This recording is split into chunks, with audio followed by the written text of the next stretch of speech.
the magic of the Cybernet Space Cube, the computer-enhanced podcast of the future. Transformers Slag Podcast.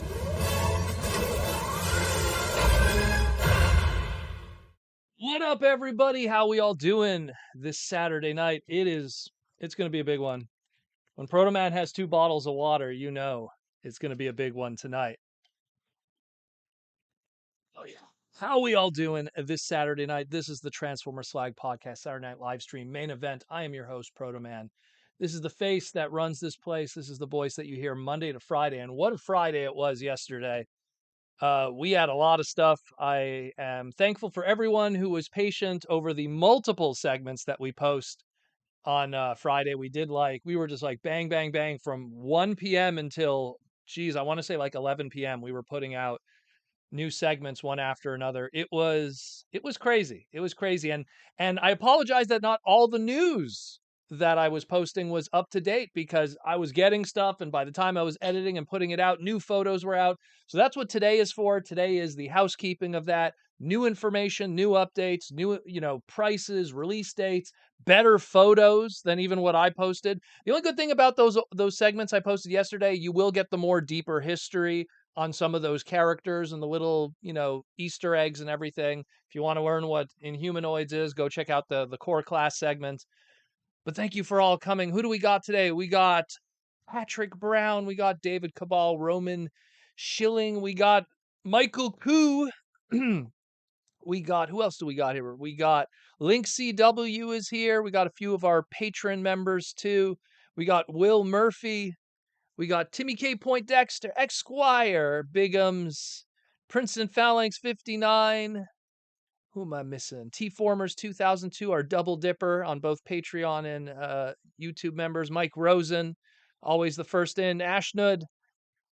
More people are coming in right now. Giants Bleed just popped in. Everyone is popping in. Orlando Chavez. It is going to be a busy one. It is going to be a busy one. I'm sure Aaron Archer somewhere in the background there too. We're going to cover as much as we can today. We got a lot of stuff we're going to cover. And also, kind of related to the Hall of Fame, we're going to be doing a giveaway, but a giveaway related to the Hall of Fame. I wanted to find a perfect item that encapsulated the Hall of Fame a little bit.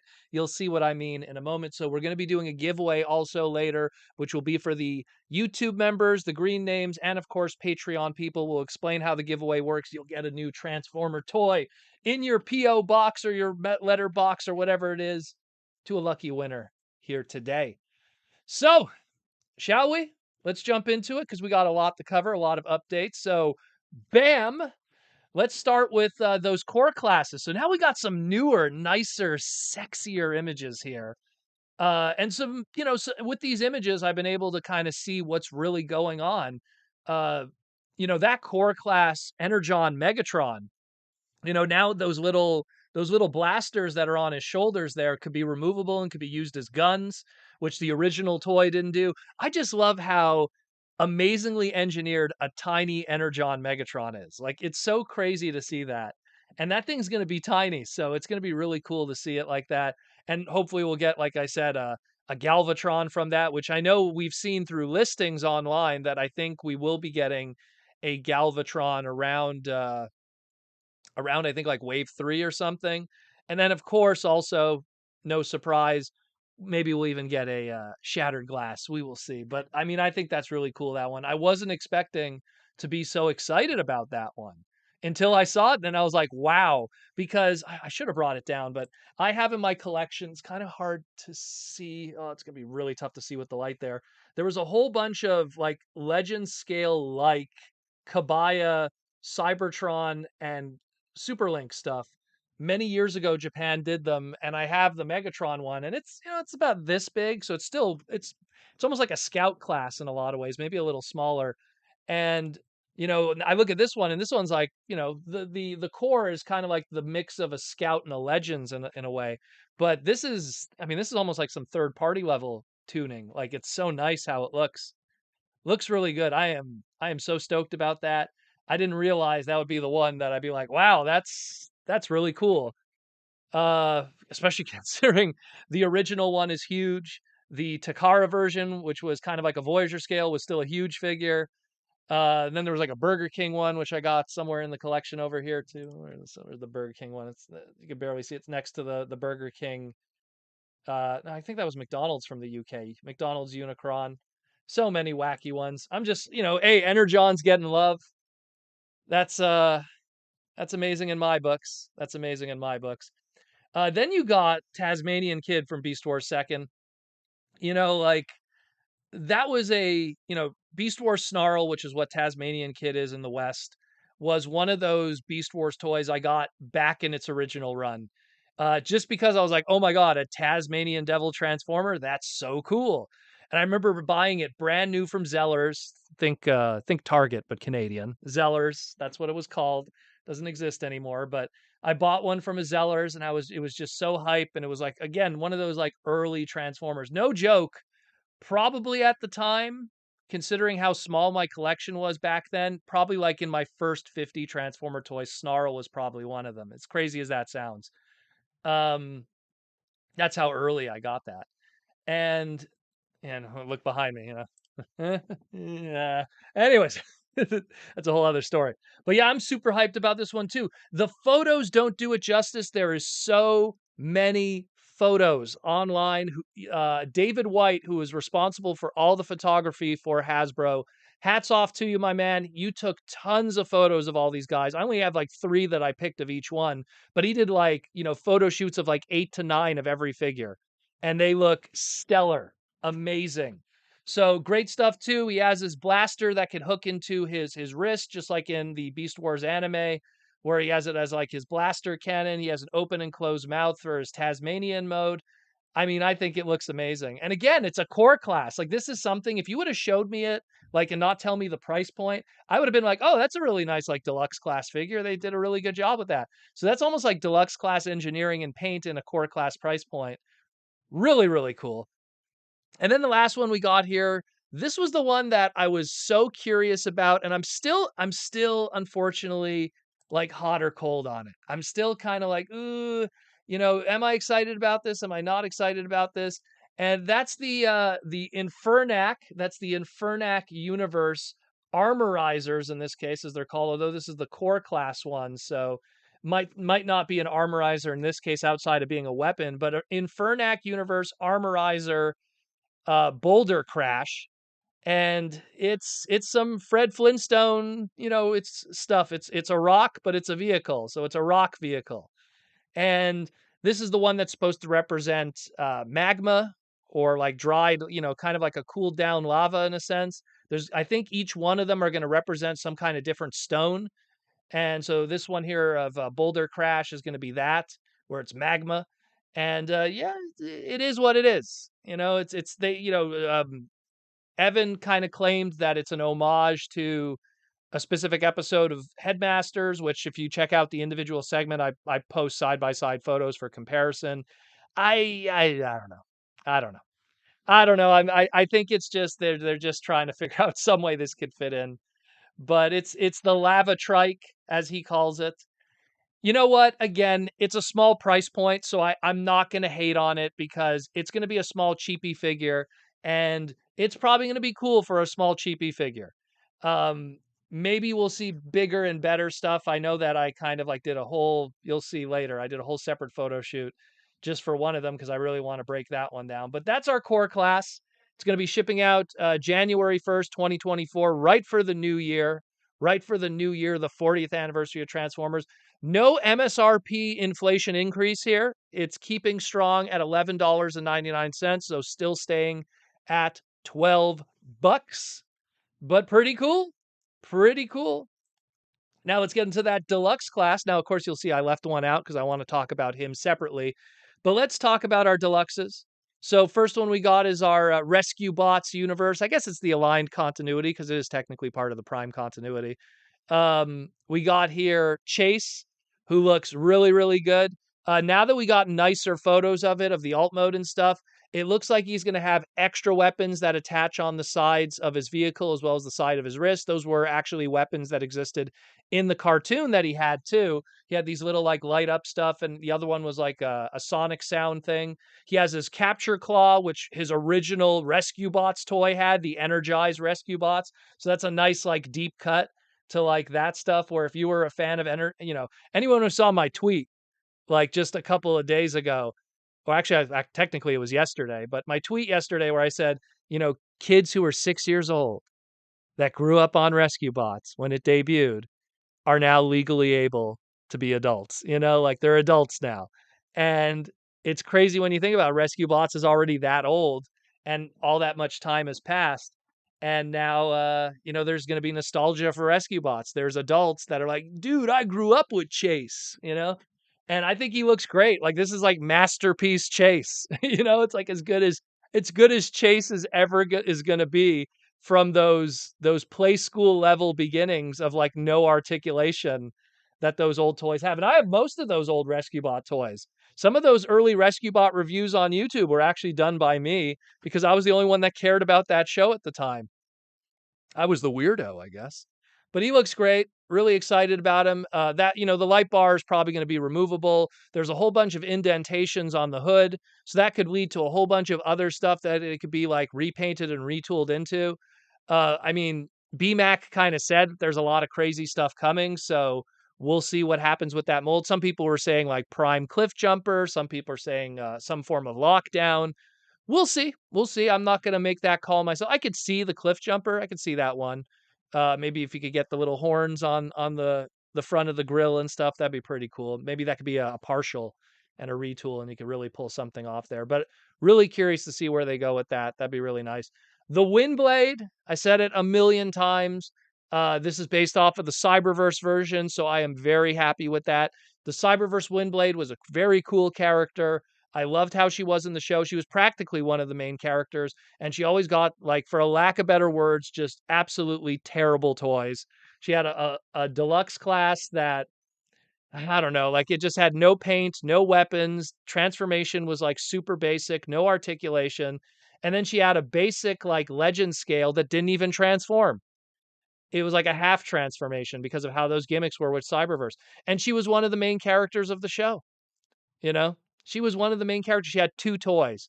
While on Prowl, like, had, like, 1 line in the show, and he had 9. So that's nuts, but I get it. I understand. There's different markets, and they probably like, "Oh, well, this one's gonna be more marketed towards, boys, so maybe we should take it easy on the female characters."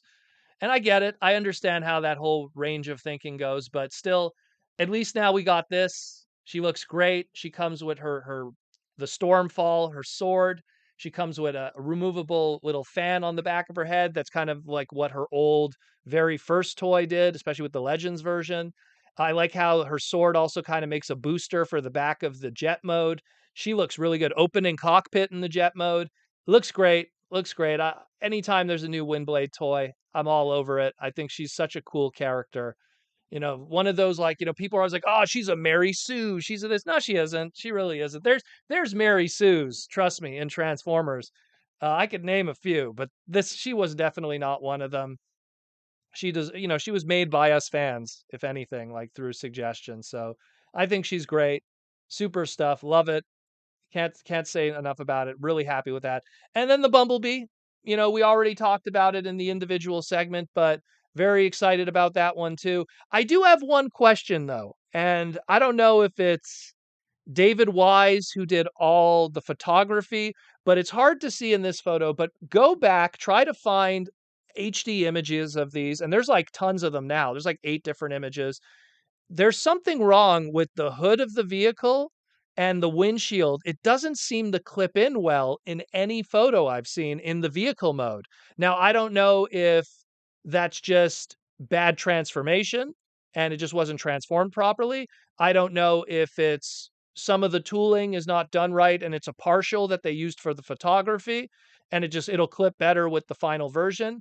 Or is it some kind of layover from the fact that this thing's going to be repainted and retooled into like 13 different characters? So it's something where I do find that peculiar. Every photo, I'm telling you, go check it out. Maybe I could blow this one up even. Let me see if I can. One moment, guys. Let's see. Do I unlock this? And then, let me blow it up even more. Uh, so if you look, you notice how it's not clipped in? You could even see the little clips. Very bizarre. Very weird. I don't know what the story is with that. And it's not just this one photo.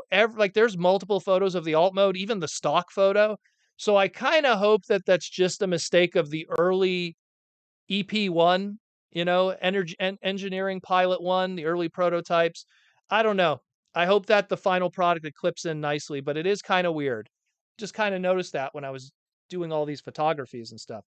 But yeah, weird. But let's talk about this man right here. Rock out. Look at this. So, Infernac Universe Armorizer Magnius. And this, again, this shows, look how many photos David Wise took. So every figure that we're going to talk about today has this many photos, if not more.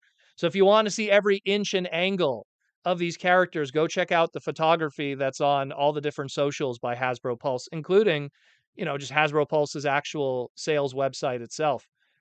A lot of really crazy stuff going on here. So again, the vehicle mode, like I said in my individual segment, I honestly thought it was an axle grease retool because this is supposed to be a modulator also. So I was like, oh, did they take like axle grease and just like retool it and gave it the Flintstones look? But no, it seems like it's a brand new tooling with just a very rocky kind of look.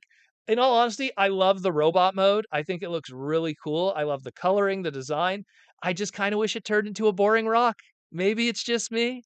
Am I alone in this? Are people more excited? Which would you have preferred? A car that looks like a rock or just like, some really cool rock?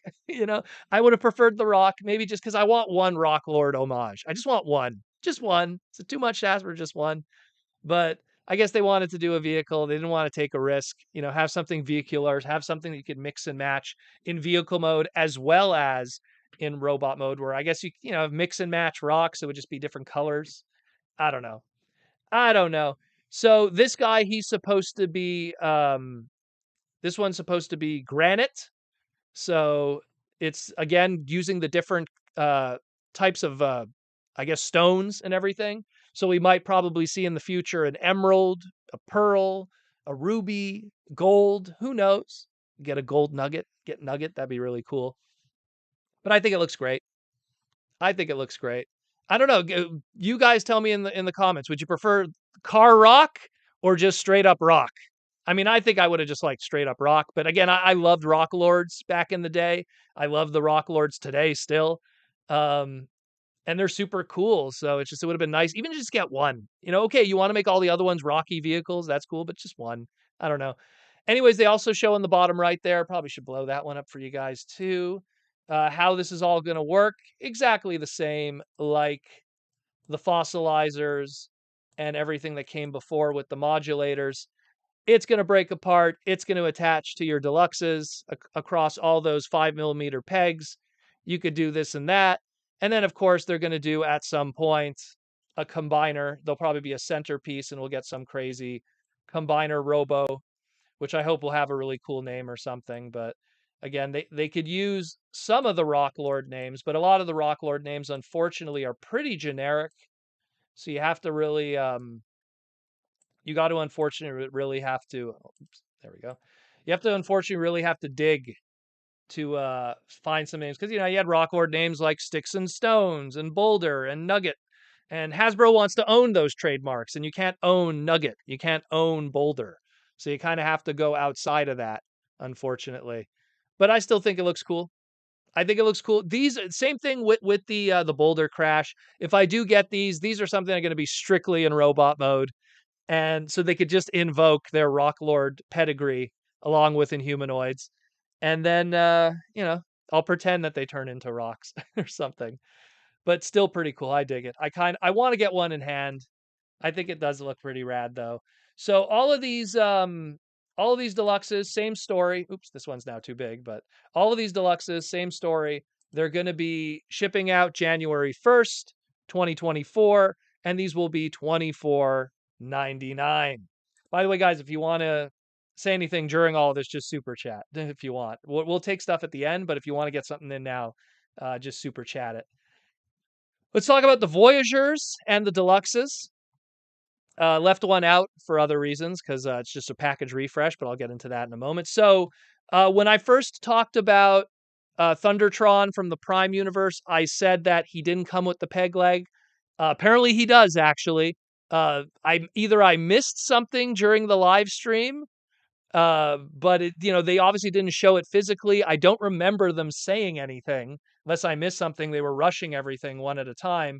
And by the time these photos came out in the back of the packaging, I'd already recorded and uploaded my segments. So, but yeah, he does come with his peg leg. So that's a nice touch. The back of him has the Star Seeker emblem on the back of his robot mode. So that's a nice touch too. There's going to be a huge connection to all of that with the Walmart exclusive set that'll be out in 2024, the Star Seeker exclusive set, where this guy is going to be a leader class, but we'll get into that later. There's just so much. There's just so much with this guy that there's like in terms of like extra history that exists that isn't part of any kind of animation. There's tons of books, Transformers Retribution and all of those exclusive novels where this character is part of the Star Seekers, and the ship that he is in is the Tidal Wave. So there's that extra connection to what our future Titan class will be, which we'll get into in a moment too. But yeah, really cool. Dig him. He's someone where I kind of just want to get him just to compare him to the old one because I own the original. I love the original. I love the repaints that the original had. It had the Lio Prime. It had that Alpha Trizer BotCon exclusive. I remember getting that one. I think I bought two of those because I think I wanted to get something extra from that, and I sold the extra to Josh Perez. I have a vague memory of that. I think Josh Perez has my double of that. But either way, great stuff. Really hyped about it. But then we have animated Optimus Prime, where if you were doubting Bumblebee, doubt no more because the animated Optimus Prime one was pretty hype. We got a super chat from Princeton Phalanx 59 for $5. How you doing, Princeton Phalanx? Proto, how did you end up on the Figure Action podcast and how did you like it? I've known Matt and the guys for quite a few years now, and it was just like, hey, I'm free tonight. Do you want me on your podcast? Because it's something where normally I would kind of pop in every so often, but I'm super busy during the week and I just had some free time. So I popped in and, hope you were entertained on that side of the pod. But yeah, it's just something, I've known those guys for a while, quite a while. I want to say like a good like 6-7 years now, I think at this point, something like that. But yeah, hope you enjoyed me over there on that podcast. We were just hanging out, doing this and that. I didn't even promote this podcast. Just wanted to just hang out.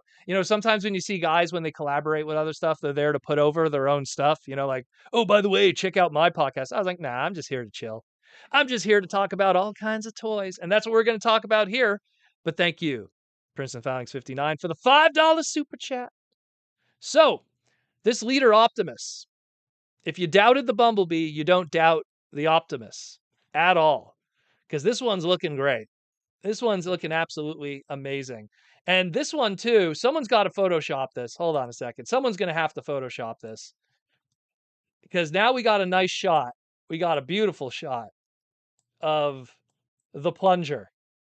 So if you look at his axe, it's in two pieces. So the bottom half of the axe makes the plunger. That will be the weapon of Toxitron when that repaint happens. Probably going to be a Generation Selects or something, but that looks pretty good.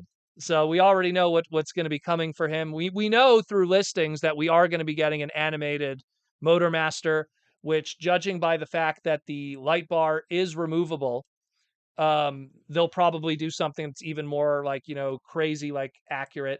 Obviously, the original Motormaster had the light bar too, because it was kind of caked in with the tooling of the original Voyager class animated Optimus Prime from 2008. But still, man, this guy looks great. The only thing that's missing is he just needs to have his battle mask and, sign me up. He looks great. I mean, he doesn't have his gun that the original toy had, but I could live without it. He was always associated with the axe, not so much the gun. And then we'll get like an upgrade kit. We'll get some kind of accessory kit, and we'll get some cool little blasters for his wrists for those 3mm pegs that look like his foam and everything. Looks great. Love it. Sign me up. And then we got our boy here. Actually, let's just before that. So the Voyager class, those are also going to be January 1st. Those ones are going to be $34.99. So they didn't go up in price on MSRP. They are holding it strong. Thank goodness for the 40th. So that's going to be a hype one too. And now let's get into our leader class, our lone new leader class. And it's that of our ever lovely Thundertron. Tigerhawk. Man, I'm tired. Tigerhawk. And Tigerhawk, I mean, geez. Again, like I said in my individual segment about him, his original toy goes for crazy money complete. His repaint through Universe 1.0, the Razor Claw, goes for crazy money. That's it. That's all he's got of tooling. This guy was shortchanged in a lot of ways if you wanted to own this toy in some shape or form.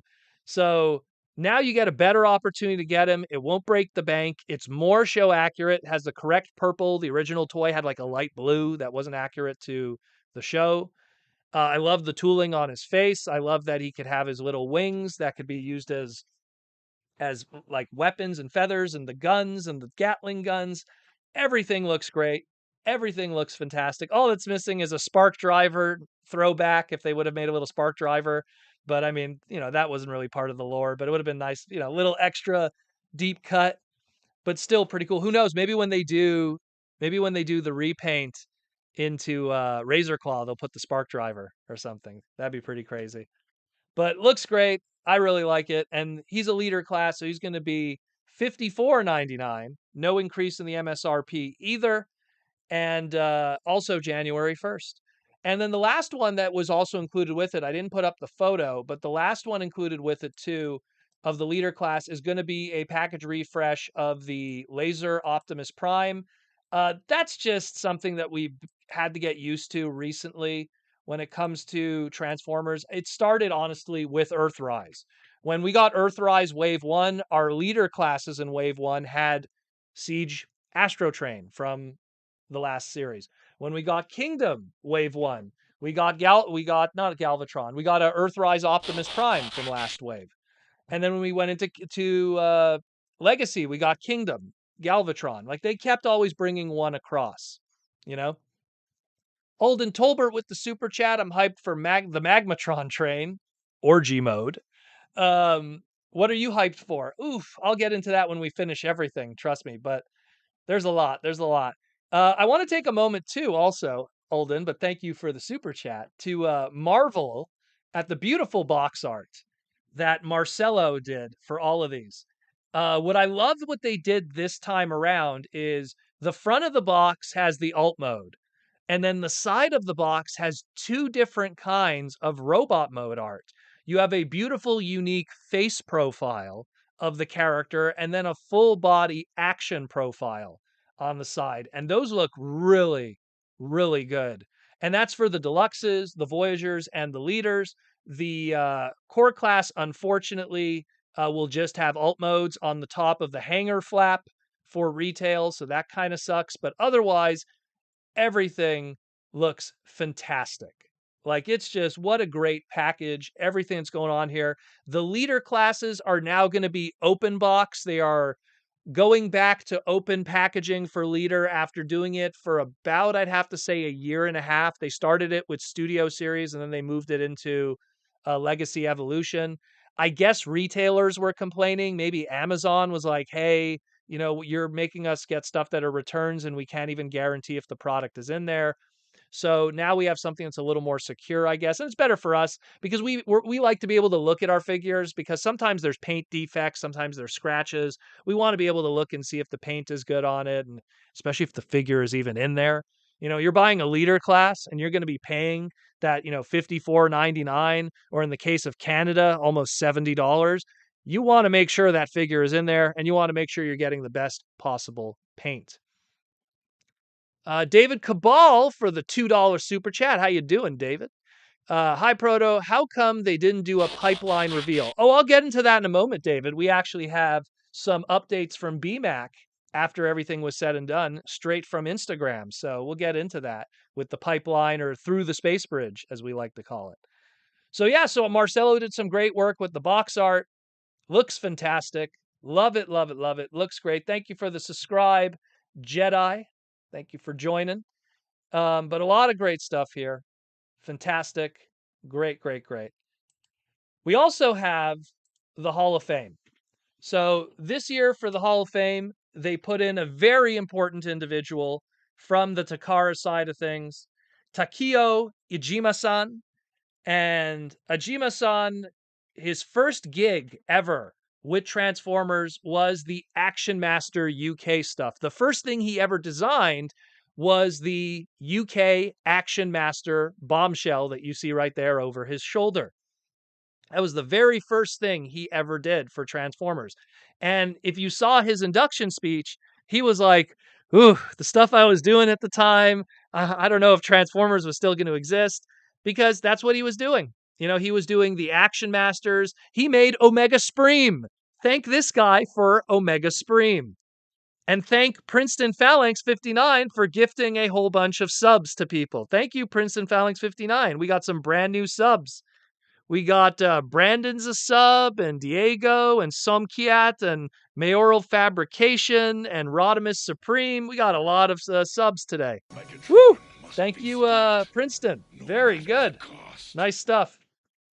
That means we're going to have more people that could qualify. You actually made it now that more people could qualify for the giveaway today. So maybe some people are going to be angry. You're hedging their bets. Anyways, but yeah, so, you know, this guy was a big name back in the day. He came after Transformers had reached its peak in Japan, but his big contribution was, I'm going to make Transformers that are going to have articulation. And that's where the Cyberjets came in, the laser cycles, the laser rods. He did the rotor force. He did all of these hyper articulated Transformers. And then he even worked on some stuff that didn't get released at the time, which was all the Machine Wars stuff. He worked on that. He did the flip changers and everything, which were articulated Transformer toys with ball joints. Then he started working on Beast Wars. About 50% of the Beast Wars toys you messed with, Ijima-san designed them. He was the guy who brought articulation to Transformers. So everything that you love today, when you say you want modern engineering on your classic characters, this man is incredible for that. And so that was really cool that, you know, to have him put in the Hall of Fame, because he did so much. Like, the list just goes on and on. Like, I mean, I'll just name some stuff. Like, he did all the UK Action Masters. He did the Action Master Elites like Omega Supreme and stuff. He did the Turbo Masters like Boss and Flash and Hurricane, the Predators. Let me go off the top of my head. Skydive, Falcon, Skyquake, Snare. He did the Accelerators, which was like Rapido, the Sky Scorchers, all of the Auto Speeders, all of the Stormtroopers, not Star Wars, like Aqua Blast and Drench and everything. He did the light former stuff like Iron Fist. He did the Obliterators like Pyro and Clench. G2 stuff like Leadfoot and like I said, Laser Rods, Rotoforce, Cyberjets, Auto Rollers, Beast Wars stuff, practically the entire line, Machine Wars stuff, practically the entire line. He even did Animorph stuff. He did stuff in Animorphs. He did Beast Machine stuff. He did our Tankor actually for Beast Machine. So that good Tankor figure we got, that Voyager one that had like that moving eye in it and everything with that cool tooling. That's all thanks to him. And I could go on and on. He did so much of Energon. He did Classics. He did Classics Optimus Prime. That's him. I could go on and on. The man did so much. Like, if you look at his resume, he did so much. But the biggest contribution out of all of it, in my opinion, was the fact that he gave us articulation. In a world where we were leaving Victory and Zone, and we still were in this boxy Transformer world, even on the other side with the Brave stuff that Takara was doing. So it's pretty crazy. It's pretty crazy. So thank you, Ijima-san, for all the contribution, and I'm glad that he is in the Hall of Fame. We got a super chat from Collector Prime for $5. Good evening, Proto. Since we now have Beast Wars Second Tasmanian Kid, do you think it'll continue to get more, or maybe even deluxes of the leaders like Bighorn or Gimlet? I would love to see Bighorn, just because we could get 2 to 3 repaints out of that one. You could do the Bighorn colors in red. You could do the Bone Crusher colors in white. Gimlet, that is something where the villain characters didn't sell as well in Japan. So I wonder how far Hasbro would want to go with the villains of that stuff, and feel that Takara would want to also be invested too. You know what I mean? Same thing, like I would love a Tripredicus, but I feel Magnaboss would totally happen first before we get Tripredicus, just because they didn't sell as well in Japan. So and they do everything, they consider both sides of the ocean now. So we'll see. But I mean, I definitely would love to see more. I would love to see Diver, aka Spitor, and give him a Niagara base. Do like here's what we should do: leader class Diver, aka Spitor, in his green frog colors, but come with the Niagara base playset. Come with like it doesn't have to have the waterfall gimmick. I get it. That would make it expensive, but I know people would dig that. That would be so cool. That would be so cool to do that. Ah, would love that. Even it's like Clawjaw, aka Scuba. Like to get our little, if you do Clawjaw Scuba, and then you could do like a retool into Skyla, the female squid. There's so much that could be done. There's so much. There's so much cool stuff to go into that world. It would be so cool. It would be so cool. But again, thank you, Ajima-san. Awesome stuff. And you're going to be related to our giveaway today. So we'll talk about that in a moment. We also have our winner of the Hall of Fame for not Aaron Archer. I just wanted to use Aaron Archer's photo because I thought it was a great photo. We have the winner of the Toy of the Year according to the voting with the Hall of Fame. So the voted Toy of the Year for Transformers Legacy Evolution is Armada Optimus Prime. And look who just walked in. Look at it. You walk in and you're going to see your photo. What's up, Aaron? We're using your photo here to use as an example of the winner of the Hall of Fame for Best Toy of the Year. So Armada Optimus Prime, the Commander Class, is the Hall of Fame winner. And it won by an exuberant margin, won by a heavy amount. And everyone just agrees it's easily the best figure this year. So really good stuff. Really, really good stuff. And they gave you a shout out, Aaron. They were like, thanks to shout out to Aaron Archer for making the original and being a boss, being like a boss. And of course, the winner of the RID 2001 voting, and this was like no surprise, was Skybite. Skybite won by a landslide. It was like there was no question that he was going to win. And BMAC said that second and third place, which were both a very distant second and third place, but apparently third place was really close to second place. It could have been interchangeable, was Optimus Prime, aka Fire Convoy, and JRX, aka Rail Racer. I would have loved it if Rail Racer won. Give them an excuse to make some bullet trains in the Western market and make Hasbro sweat. Like, oh man, we got to make bullet trains. They're going to kill us. Retail's going to kill us. We got to make 3 bullet trains that look exactly the same, same shape, So, but, hey, Skybite won. So I'm pretty sure within the next year and a half, we'll have a brand new modernized Skybite figure that isn't just the Cyberverse version. So we will see. Princeton Phalanx 59, if we get Magmatrons, any chance of an RID Rail Racer? Well, I would hope so. I would hope so. That's what I'm really hoping for. But looks like, again, Skybite won. So we'll see. We'll see. It's like I said in my individual segment about these guys. Like, sadly, if you want your train action, you have one of two things you could do. Either go out and get the Masterpiece Rail Raiden that's out right now. That's one thing you could do. You could either go get some Shike Leon merchandise, which is the brand new series in Takara's world of transforming robots. It's actually a very good series. Michael Koo sent me the DVD of the movie of that. So that's pretty good too. you can check that out. And the other option you have is go to Walmart right now and go to the Thomas the Tank Engine Play School section, and you can get some sentient bullet trains in there. There's 1 or 2 characters that are bullet trains in Thomas the Tank Engine. So that's the only choices you have right now, unfortunately, for your train action. But yep, there's that. And of course, let's talk about that poster. I'm glad Aaron's here too, because I busted out some stuff from the archive for this one. So that poster, a lot of good stuff going on there. But the big talk, of course, is these guys. So, Magmatron.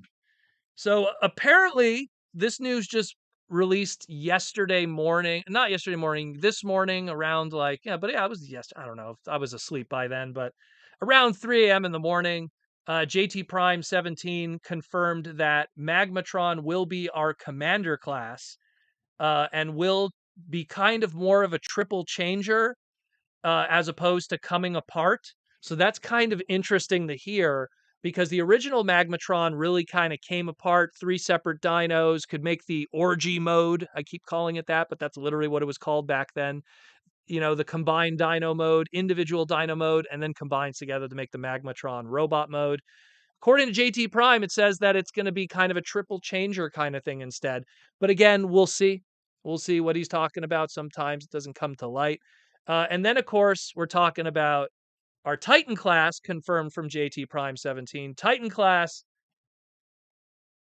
Tidal Wave. So, and then you can even see Megatron there combined with Tidal Wave. And that probably confirms that Tidal Wave is going to be done in show accurate purple. So if you were an owner of the Tidal Wave that is the Japanese Micron one in purple, you might want to sell that ASAP and get your money while you can. So then, the reason why because part of me was like, okay, Commander class would work if it combined. Titan class, I don't know. Because, so, this is the American version. This was, Aaron, I don't remember what we called the price point back then, because they were all over the place, but this was the leader price point. I think they called it the Super Con, I think, or whatever. Base Con. And this is the Japanese version of Megatron. And if you look right away, this is how they were able to do business, They were, you know, they were able to combine because of a similar kind of size to do that and have the extra pieces. And I was worried that if they do a commander class, if you do a commander class of this, it's something where, yeah, that'll be cool because it'll be huge and you could do the Armada video game where he just towers over everybody. And that was my commercial for the podcast on Twitter. Just tower over everybody and make them, and especially if you have the smaller figures, it'll just be crazy. But how would he combine? So apparently, according to JT Prime 17 with this, uh, how he's going to combine is that only pieces of Tidal Wave will come apart to attach to Megatron. The whole figure itself will not combine with Megatron. So I think he's just going to have accessory parts that are of comparable scale that will combine with Megatron, which is, I don't know, that kind of sounds like a dud, but I mean, look, the Tidal Wave on its own is probably going to be awesome. It's probably going to be this amazing ship with crazy stuff and turning turrets and all kinds of craziness. It's going to be amazing. You know that. It's going to be crazy. But the fact that it still is going to be able to combine with Megatron, and Megatron, even though he's a leader class, is tiny in comparison to a Titan, I'm really curious to see how that's going to work. Really curious how that's going to work. Very bizarre. So we'll see. We will see, but we have it confirmed now. Commander Class Magmatron, some kind of triple changer, and Titan Class Tidal Wave in show accurate purple, some kind of minimalistic part forming combined mode, but you don't use the whole figure. That's all we know when it comes to all of that. And then, of course, this little part in the bottom right there, BMAC. Let me blow that up there 1 second. So BMAC threw a little teaser at us. So what's happening with the HasLab item? So BMAC was like, we're going to be getting an Omega type level reveal for the 40th anniversary. It will be revealed next year for the whole thing. So there's a lot of ways to take this apart. BMAC always kind of drops teasers, always kind of teases at all kinds of things. He'll drop like a word or something. So we could take this many ways. Omega type level. Maybe the price point's called the Omega price point. Omega scale, Omega class. Maybe it's Omega Supreme. Maybe it's animated Omega Supreme. Maybe it's some bigger version of Energon Omega Supreme. I don't know. Maybe it's just Omega Supreme G1. Maybe it's War for Cybertron Omega Supreme. From the video game. Gamer Edition Omega Supreme War for Cybertron. Maybe it's Omega Prime, which was what the Western name for Superfire Convoy, the combined mode of RID 2001 Optimus Prime and Ultra Magnus, also known as God Magnus. Maybe that's why they asked us about RID voting, because they were going to maybe make an Omega Prime, and we would get updates of those characters. But that also kind of conflicts with some information that was said before. I believe it was Mark said they would never do an Optimus as a HasLab item. Maybe they changed their mind on that. Who knows? Maybe it's Omega Lock, and it's related to Primus, and we might be getting a Cybertron. I've said it many times before here on the live stream. If they would do something, it sounds like Primus would probably be the most logical conclusion for a 40th anniversary. Could be that. And the Omega Lock is a big included accessory. And we're getting that Aaron Archer era Transformers Galaxy Force Cybertron Primus. Who knows? Who knows? There's so many. So we will see. We will see. Maybe we're just reading too much into it, but Ben in the past has done this where he would tease something. During that live stream, he teased 3 different things. He talked about how the chase is going to be repainted in a whole bunch of crazy stuff that people are going to quote him, it'll blow your mind, whatever that means. He said that Evan just finished working on a Dinobot product that is absolutely amazing. I'm going to assume it's either Swoop or the repaints of Volcanicus into Dino King. Could be one or the other, probably Swoop, because that's probably more due to happen. Or, who knows? Who knows? But we will see. We will see. We will see. Ben said, and I'll just give a little update on this too. So Ben said that at the end of October, so mark this down on your calendars, people, there will be another Fan First Friday at the end of October. There will be Studio Series reveals for 2024 during this Fan First Friday at the end of October. The date isn't 100% yet, but end of October, and it's a Friday. That's all we know. When it'll be, we don't know exactly. They're probably recording the pre-recorded footage for it because those aren't usually live. And they're probably going to put all of that together to have that ready to go for the end of October. One of those items that was going to be revealed that actually showed up just today, and I'm kind of saving that for an individual segment to talk about, is toy history. Scrap Heap, Studio Series Scrap Heap was revealed through, I believe it was an eBay auction, stolen from the factories or something. We will talk about that probably on Monday. I'll break it down and everything. But keep an eye out for all of that. So a lot of stuff going on, but end of October, we will get something from BMAC, Mark, and Evan. So stay tuned. Stay tuned. And we got a super chat from Reese's. Hey, Proto. With more animated figures coming, do you think we will finally get a Lugnut? And do you think he will be a leader or a commander class? So Lugnut won the Hall of Fame voting last year. And if history has taught us anything, winners of the Hall of Fame of those categories get figures done. Inferno won the Hall of Fame. He got a figure. And that was for Beast Wars. In Transformers Prime, we had Knockout win the Hall of Fame. He got 2 figures. He got a RED and he got an actual figure itself. So I think Lugnut will get a figure much sooner than later because he won the Hall of Fame. I could see them doing a leader class. I don't think they'll do it in Commander. Commander is really specialized, but I could see them doing a leader class because I could see them. They could then do repaints of other big stuff afterwards with that. Atomic Lugnut, and maybe, they do a lot of tooling with it. Maybe they could do animated Blackout. And if they could really do crazy partials and work out where you could put helicopter blades, I could see that. Excuse me. I literally, guys, before anyone who's going to ask, because I know the question's going to come up, what am I going to have for dinner tonight? I had a whole bunch of tacos today. We were in the mood for some tacos, so we made a whole bunch of them. I had like 5 of them before we went live.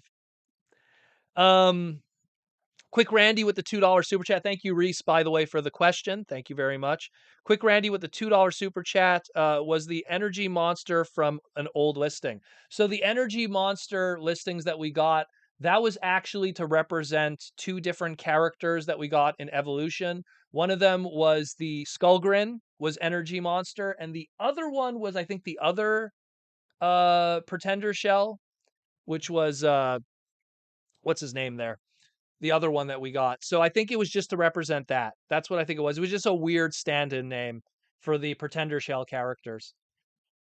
Well then, so that's it more or less for the news. We're going to be doing a giveaway today. So we're going to be doing a giveaway for all the what we're going to do, just to even add more people to the pot, we're going to do a giveaway for all the patrons, all the people who did super chats up to this point. So John, my mod, if you're listening, also everyone who super chatted up to this point, put their names in the hat too. I'm sorry, it's more work for you, brother. But I think it's 3 or 4 people at this point. And all the patrons, if you are a patron, so how this works is I ask a question and you just answer, and that way it puts your name in the hat. Iguanas, thank you. That puts the name in the hat. So just say like your name and your answer. If you are a Patreon person, make sure it's your Patreon name so John could double check it. If you are a YouTube member, which is our beautiful green names there, just say the answer and it'll put your name in the hat. And we will have the winner hopefully within the next half hour or so, because John has to get all the names, put them in the hat, tabulate it, and then that's done. Although we call it the hat, but it's actually a program that he uses that randomizes. And the winning item that you're going to be getting today, and like I said, the Hall of Fame was a celebration of Ijima-san, and the first ever thing he ever designed was with the Transformer brand, the UK Action Master of Bombshell. So the giveaway we're going to be giving away today, you get a brand new in the box Ultimate Super 7 Action Master, and I love this thing. I have one in my display. Action Master Bombshell with the needle and everything. Brought to you by Bin Studios. Thank you again, Bin Studios, for providing this awesome item to give away. So we're doing a piece of history today in relation to our Hall of Fame item. We try to always make it make sense. Whenever we get a piece of news and we're doing a giveaway, we're like, let's find something that we could give away that's kind of related to that. So you get to own that. Isn't that beautiful? What is that? Well, how much are these stupid things? $55, $60? I don't remember. It was expensive. I liked it though. I liked the Optimus Prime came with the basketball. The Bonsai-tron had a whole bunch of interchangeable, like, pose parts and everything. The weakest one was the Starscream. They should have gave him more pieces for the Ghost of Starscream, but it is what it is. So, easy question. Very, very, very easy question. Very easy question. So Chase is our rescue bot representative in United. But who was the fire truck in Rescue Bots that might get a United version one day? Maybe a Deluxe. Who was the fire truck Autobot? So tabulate your votes. John will votes your guesses. John will add you for the YouTube members and the Patreon members and the few people that already super chatted up to this point.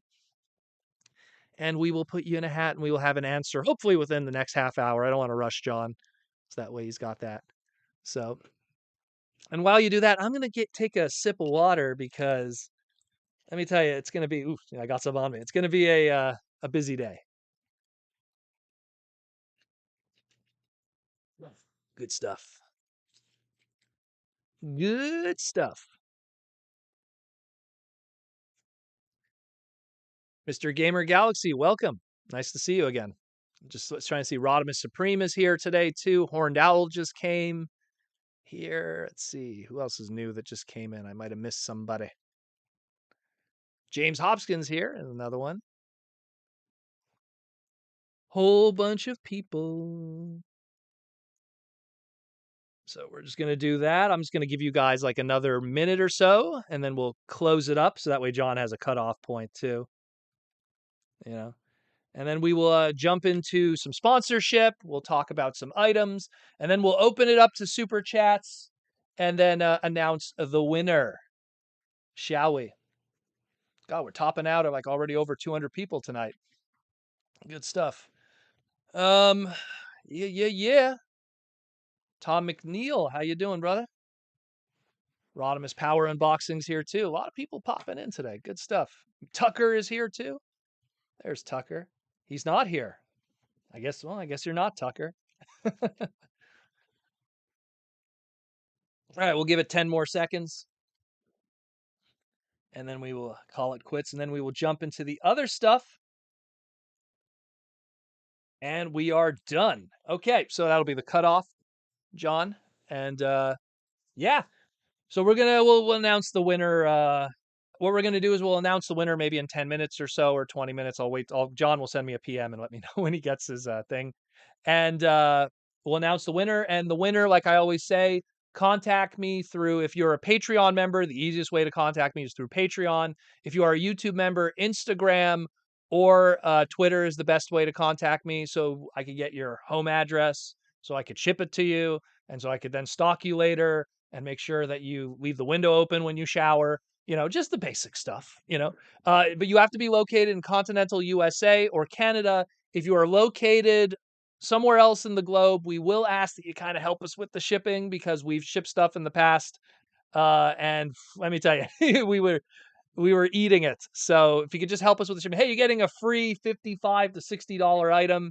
If you could help us just a little bit with the shipping, we'll cover like the other half of the shipping, but just if you could help us a little bit with it, just so we don't, I think we shipped an item once. I think it went to Germany, and it cost us like $70, and it was like a Voyager figure, and we were like, "Ooh," and we ate that, and then we're like, "Yeah, okay, next time we're gonna just let people know before."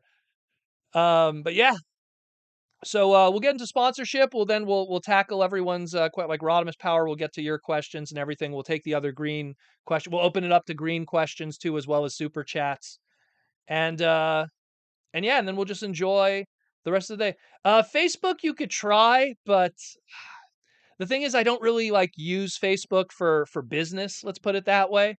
I'm not a big Facebook person. I use Facebook as a tool at best. You could try to contact. Now, see, I don't want to do it through the fan page because I don't run that. That's actually a fan that runs that, so I don't know. We'll figure out something. Worst case. Um, I wish there was a contact system through YouTube. They used to have a contact system. Like early YouTube in like 2011, you used to be able to private message some of your followers. You can't do that anymore. I don't know why. I guess they wanted to protect their more higher up creators or something, but then just give the option to turn that off. They do that on Twitter. You could turn off private messaging. I don't know. Anyways, let's get into some sponsorships. We got to thank the people who keep the lights on for the podcast. Symbiote Studios, bam. Good old Symbiote Studios. The pins, the t-shirts. I'm wearing the Grimlock today. Me Grimlock Munch Metal. Yeah.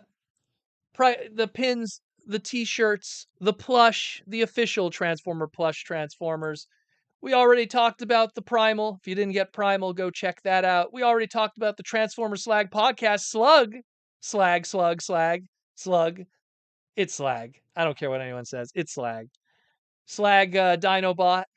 That's also on the website. Go pick up that one. If you're a Power Ranger fan, they got their Power Ranger collection of pins and plush. The brand new Dinozord T-Rex is up there. We revealed the Ultra Magnus, which will be coming out next year, early 2024. So when you get your new Transformers Legacy United stuff, why not get an Ultra Magnus also? Get a nice little Ultra Magnus. You could clearly see he's very happy to see you. So it is what it is.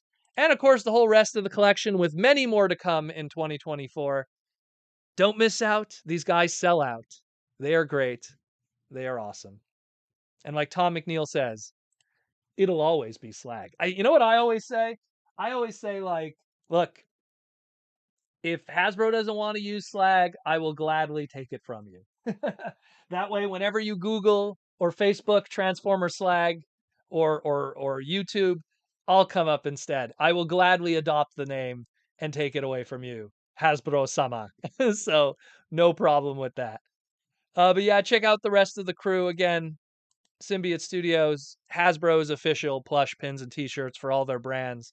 Magic the Gathering, My Little Pony. A lot of Magic stuff was just coming out recently too from the Hasbro Pulse thing.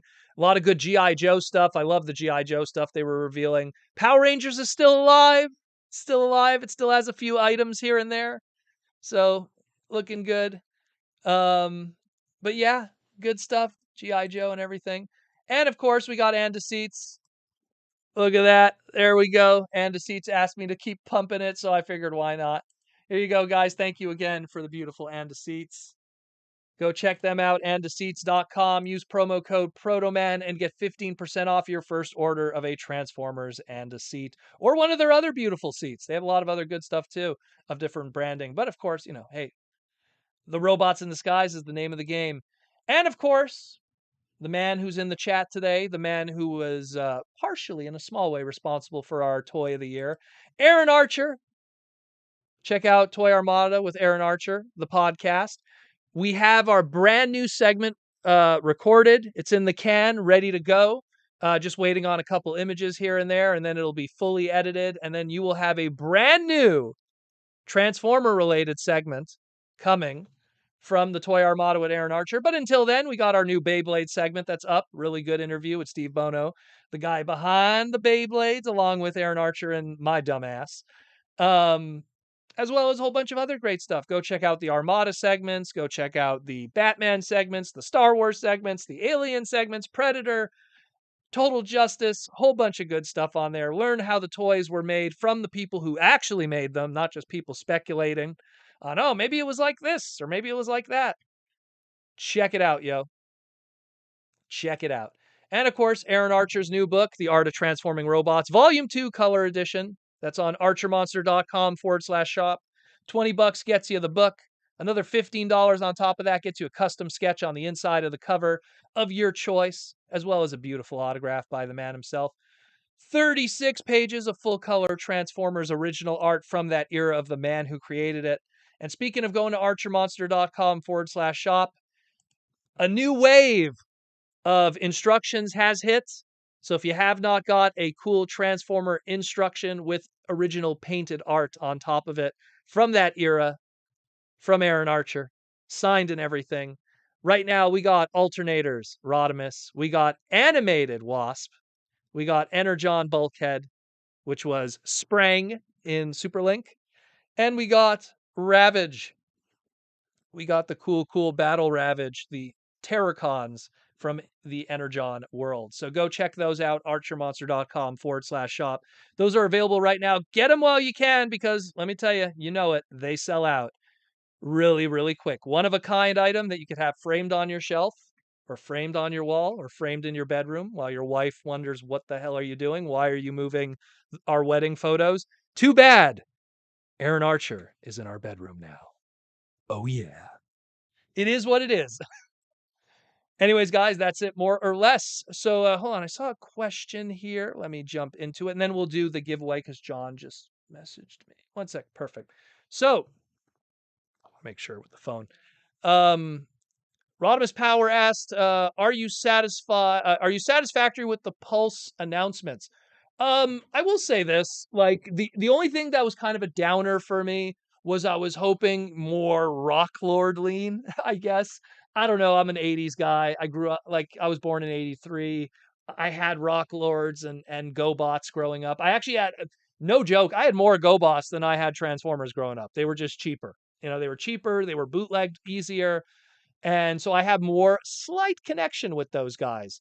So I was really hoping for some hard lean on the Rock Lords. Like, let me just grab a book from the old art book.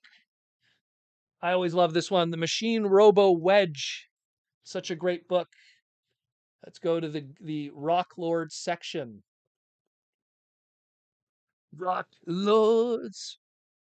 So like our Magnius is kind of like Mr. over here, Granite, and then I guess Magmar maybe for Boulder Crash. And I would have loved, like, more of a rock kind of thing going on. And there was a whole bunch of them here.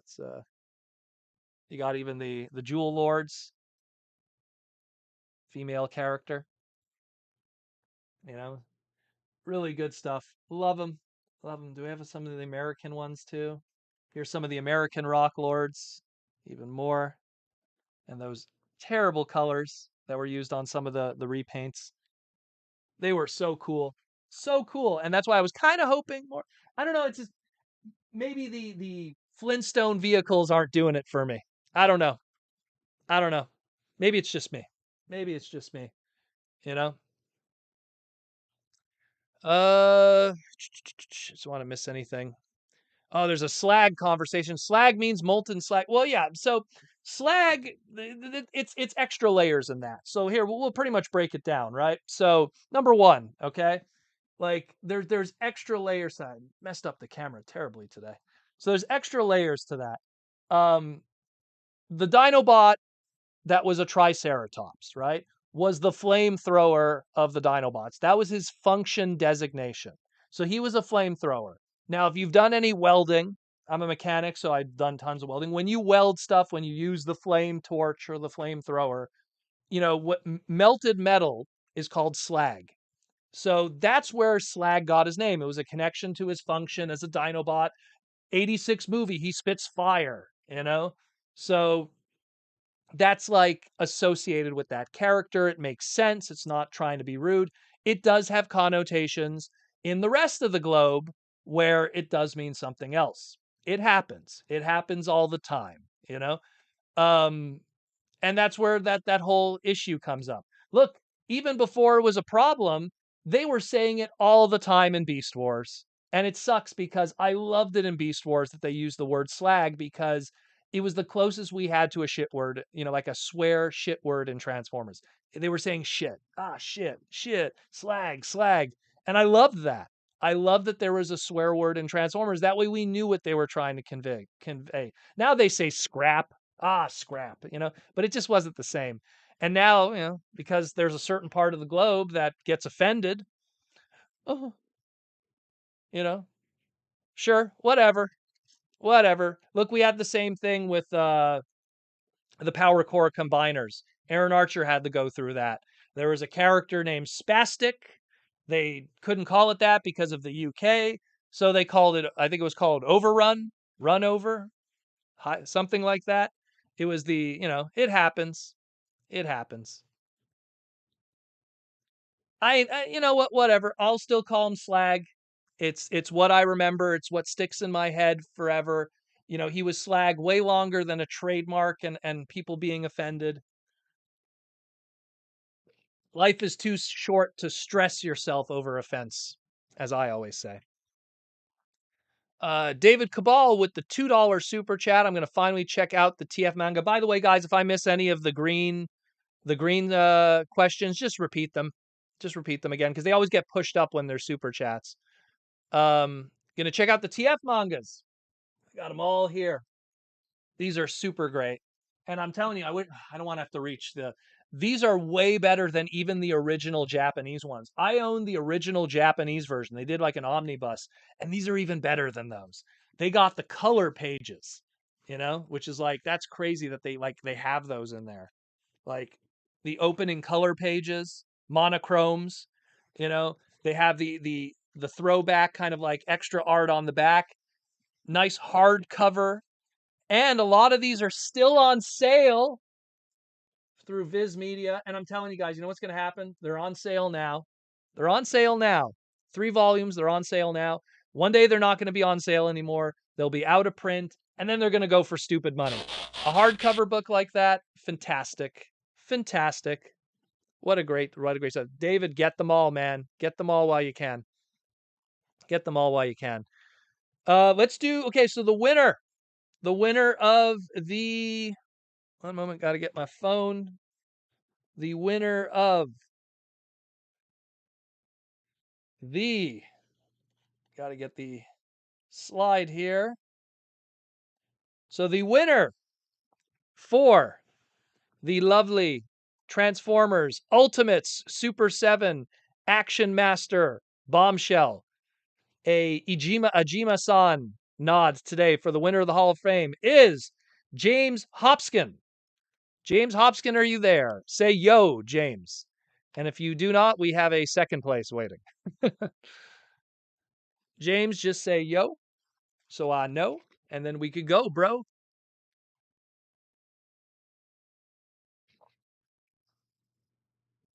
It gives me a chance to get some water, too. Mm-mm-mm.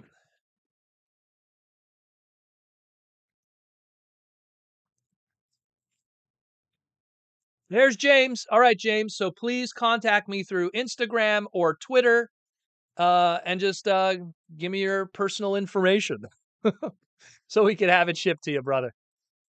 You are located in the USA, I guess.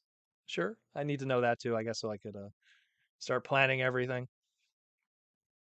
Excellent. So you get a nice free figure.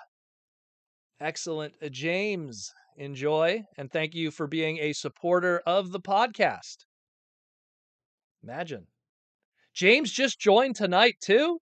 Oh, wow. Lucky him. I didn't even realize that. Very nice.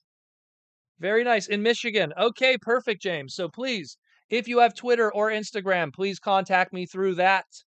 And let me know. My stuff is all here. If you're curious, what is your Twitter? What is your Instagram? What is the time that you go to the bathroom? Actually, that one doesn't say it, but yeah. What time do you go to the bathroom? Alrighty, James. Congratulations, my friend. Enjoy the free robot in disguise. Actually, if you just joined today, were you one that was gifted by Princeton Phalanx 59? Because then you should thank him. Princeton hooked up a bunch of people today with some memberships. So very good. Very, very good. Congrats, James. So we're going to open it up to more super chats. We'll just chill for the rest of the evening. How much time we got left? Oh my God, we only have 40 minutes left. Jeez, we just flew through everything today. Ah, that sucks. That sucks. Anyways, we'll take some super chats. We'll answer some questions. Any green chats too? How did this missile just fall out? We'll cover you guys too. MMA Panda, what's up, man? What's up? And the stupid missile just fell out. You know what? I'm just gonna launch the other missile out. Take the other missile out too. That way it doesn't go flying. MMA Panda with the super chat. I like that they're making a Windblade, as am I. Very happy with that, especially it's the Cyberverse one. I like that they're making a Windblade. We need more versions of Windblade, my favorite female Transformer. I don't know if she's I'm trying to find. I have like a whole bunch of other stuff. Anyways, I'll save it for. I don't know if she's my favorite female Transformer, but like I always flip between her, Minerva, and RC. Like it's like sometimes I really like Minerva. Sometimes I'm like, oh, RC is really banging right now. Like there's so many really good female characters. It really depends on the fiction. I love how RC was in Cyberverse, but I love how Windblade was in Cyberverse. They were both amazing characters. Where RC in like the IDW comics was blah, so really depends, I guess, on the continuity. Sakamoto did some really good Rise of the Beast art of RC recently. Go check out Sakamoto-san's Twitter account. He's posting some fire art, and he did a RC recently from Rise of the Beast. That's chef's kiss. But thank you, MMA Panda, for the super chat. And hey, man, Windblade's awesome. Hope you bought that Flame Toys model kit. Hope you did. We got some YouTube member question stuff. Let me just try to get those before we get to the super chats. How does Proto like his tacos made? I actually keep it simple. I really do, because we get lean ground beef, and then we get like the taco kit there that you buy from Old El Paso. I assume that's in the States too. We do it lazy. I get the soft shell that's mixed with also. You get like a kit that's like half soft shell, half hard shell. And just lean ground beef, shredded cheese, but we get like a Gouda shredded cheese. We get like a whole bunch of bricks. So Gouda shredded cheese. The sauces already comes with it. A little bit of spinach lettuce, because you want to use spinach instead of just a water vegetable like lettuce. And little diced baby tomatoes. Put it in there too. And that's it. I keep it simple. I don't really do much else outside of that. And I had 5 of them before we came live, so I'm full of taco. Oh yeah, in more ways than one. So yeah, that's how I like my taco. Giants Bleed, do you think we could get a Tiger Hawk in toy colors, blue instead of purple? You know what's funny? I think it was it Evan? I think it was Evan. Evan said they are thinking of doing chrome. Like they'd like to go back to doing vac metal for like specific items. So I can imagine if they want to do a vac metal blue chrome Tiger Hawk, they could do that. Maybe that could be a Target exclusive, Buzzworthy Bumblebee, leader class, toy accurate Tiger Hawk. They did that with all the other Beast Wars guys. Look what they did with Dinobot and Pterosaur and a whole bunch of the others. It wouldn't surprise me. Would not surprise me. Ron Diaz, are they releasing too many Titan classes too quickly? Once a year, and then the other Titan classes are refreshes. Like when we got uh Black Zarek, that was kind of an answer to the big V and the low sales of Scorponok because he wasn't available in retail because there was the lockdown, not the character, the actual lockdown. There was a lot of whole bunch of factors of why we got that Black Zarek. There's one that comes out a year. You know, it is what it is. I think once a year is fine. It's like how we used to get we used to get, man, we would get more Supreme classes a year. Remember, Aaron? Like during Energon, we got 1, 2, 3 Supreme classes. During Cybertron, we got 2 Supreme classes, technically 3 if you count all the different variants of Primus. And then we got 1 Supreme class in Armada. But then during Armada, we also had a Supreme class Bumblebee. So there was plenty of like big price point stuff happening at the time. So it's not too crazy, in my opinion. Although the inflation of it is kind of crazy, but that's a whole other conversation. That I do agree with. The prices are a little nutty. Would you want a Tidal Wave at $200? Because that's what it's probably going to be the price. Tom McNeil, as always, thanks for all the info. Proto, gotta head out. Well, thank you, Tom, for coming. Reese with the gold super chat for $10. Thank you, Reese's, with the gold super chat. The question is, why does the Transformer toy line rebrand every couple of years as opposed to Hasbro's other lines having one general series for their licenses, Marvel Legends, Black Series, G.I. Joe Classified? Well, in the case of, I've actually answered this question a little bit before, but so Marvel Legends and Black Series, those are licensed properties that kind of function on a different way because they do kind of have sublines in Marvel Legends, but you don't really notice it. So like they'll do Marvel Legends Black Panther, Marvel Legends, Age of Ultron. They do have subnames, but you don't really know. I wish I had Marvel Legends packaging. I do, and I do have some GI Joe ones, but I'll get into that in a moment. But Marvel Legends does have like sublines, but they're not really noticeable. GI Joe even does. Tiger Force, they'll make sure to put some kind of like subline branding to it. But of course, it'll always say classified. This is my boy Dusty because I love my Dusty. I want to get another of the vanilla one. Got to track one down. But it's like they do it, but Transformers, because there's so much product that's put out, and Aaron Archer could speak for it. Retailers always want newness. They always want new because when it's new, they're more excited and then they order more. And when you have like Transformers Cybertron, it's Transformers Cybertron for 6 months. You got to keep it fresh. So now it's Transformers Cybertron Primus Unleashed, Transformers Energon, the Power Links battles, the Unicron battles for Armada. Even the 2007 movie when it was firing on all cylinders. Then it was like, battle for the all spark power. They always have to do something to keep it fresh because retailers, it's like, okay, what's next? And Transformer toys are expensive. They're expensive to manufacture. They're expensive to produce. You want to make sure that you maximize your orders through retail. And you got to keep those retailers interested to keep pumping out all those cases of product. So if it's the same sounding thing for quite a few years, oh, it's wave 17 of Transformers Legacy, doesn't sound as interesting to them as Legacy Evolution, Legacy United. This is wave 1 of Legacy United. So that's the primary reason why they do that. Black Series, it's Star Wars. I mean, Star Wars was able to get away with Power of the Force for like, I want to say like 10 years, a decade. But G.I. Joe once in a while has a sub emblem. Same thing with Marvel Legends. Just people don't really notice it as much. They really don't. Because I guess it's just the way the packaging is done with those 6-inch figures. So I kind of hope that answers it a little bit. A little bit. But thank you for the gold super chat, Reese's, and welcome to the craziness that is the Transformer Slag podcast. T-Formers 2002, where's the Chromia crew at? Oh, Chromia is actually going to be getting a new toy through United according to the listings. What do we got here? Okay. John, I got your, you can see my background there. Proto Man background. John, I got your private message. I'll talk to you after we're done the live stream. Not James, excuse me, James. I'll talk to you. I'll talk to you later after the live stream. Where are we at? I lost my train of thought. Yeah, so Chromia is going to be getting something in United Wave 2, supposedly a deluxe Cyberverse. So we'll get a new Chromia figure.